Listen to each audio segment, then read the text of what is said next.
your attention, for example, is mediated by unconscious forces. And you know that perfectly well. And this is another Freudian observation. You know, if you're sitting down to study, for example, your conscious intent is to study. But you know perfectly well that all sorts of distraction fantasies are going to enter the theater of your imagination non-stop and annoyingly. And there isn't really a lot you can do about that except maybe wait it out.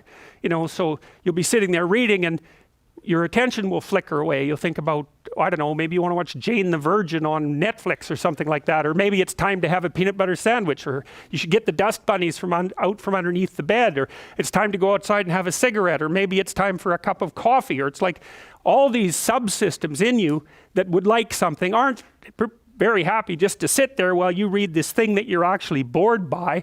And so they pop up and try to take control of your perceptions and your actions non-stop. Maybe you think, well, this is a stupid course anyways. Why do I have to read this damn paper? And what am I doing in university? And what's the point of life? It's like you can really get going if you're trying to avoid doing your homework. And then you might think, well, what is it in you that's trying to avoid? Because after all, you took the damn course and you told yourself to sit down. Why don't you listen? Well, because you're a mess. That's basically why. You haven't got control over yourself at all. And no more than I have control over this laptop. Okay, so there's the memory function of the unconscious, and there's the dissolutive function. That's an interesting one. The unconscious contains habits, once voluntary, now automatized, and dissociated elements of the personality, which may lead a parasitic existence. That's an interesting one. I would relate that more to procedural memory. You know, so what you've done is practice certain habits, whatever they might be. Let's call them bad habits. And you'd like those things to get under control, but you can't. So maybe when you're speaking, for example, you use like and you know, and you say a lot.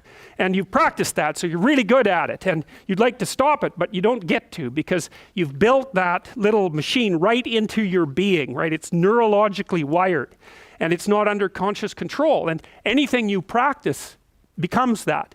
It becomes part of you, and that's another element of the unconscious, a different part.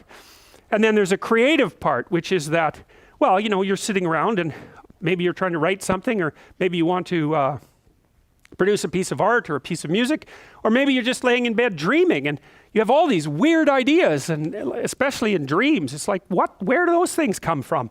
And even more strange, one of the things that's really weird about dreams, and almost impossibly weird, is that you're an observer in the dream. It's like a dream is something that happens to you. Well, you're dreaming it, theoretically, so how is it that you can be an observer? It's almost like you're watching a video game or a movie, but you're producing it, at least in principle, although the psychoanalysts would say, well, no, not exactly. Your ego isn't producing it, your unconscious is producing it. It's a different thing. It's a different thing. And of course, Jung would say, well, it's deeper than that. The collective unconscious might be producing it. It's in some sense, it isn't you exactly, or it isn't the you that you think of when you think of you. And that's the ego from the Freudian perspective, the you that you identify with. That's the ego. And outside of that is the unconscious. The id, that's more the place of impulses. And you could think about those as the biological subsystems that can derail your thinking, right? And that govern things like hunger and sex and aggression and your basic instincts is another way of putting it. And it's a reasonable way of thinking about it, because these are subsystems that you share with animals. You share them certainly with mammals. You share most of them with reptiles. You share a lot of them with amphibians, and even going all the way down to crustaceans. There's commonality, for example, in the dominance hierarchy circuits. And so these are very, very old things.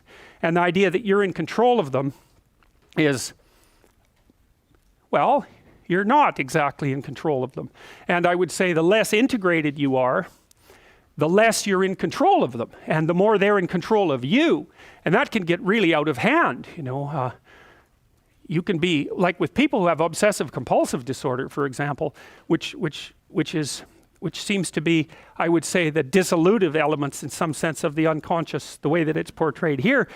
Poor people with obsessive compulsive disorder, they can spend half their time doing things that they can't really control, and they have very strong impulses to do them, and it's very hard on them to block them. You know, they'll almost panic if those things are blocked. And then you have people with Tourette's syndrome, you know, that they'll be doing all sorts of weird dances and spouting off obscenities, and and imitating people without being able to control it, and sometimes a little bit of antipsychotic medication can dampen that down, but it's as if there are these autonomous semi-spirits inside of them that grip control over their behavior and make them do things. And you know, you find that to some degree in your own life, because maybe you've become very attracted to someone, even maybe you don't want to be attracted to the person, and then you find yourself, you know, texting them when you know perfectly well that you should be going to bed, and you know, you're in a grip of something, and you can't control it, and that's all part of the unconscious and all part of what Freud was studying.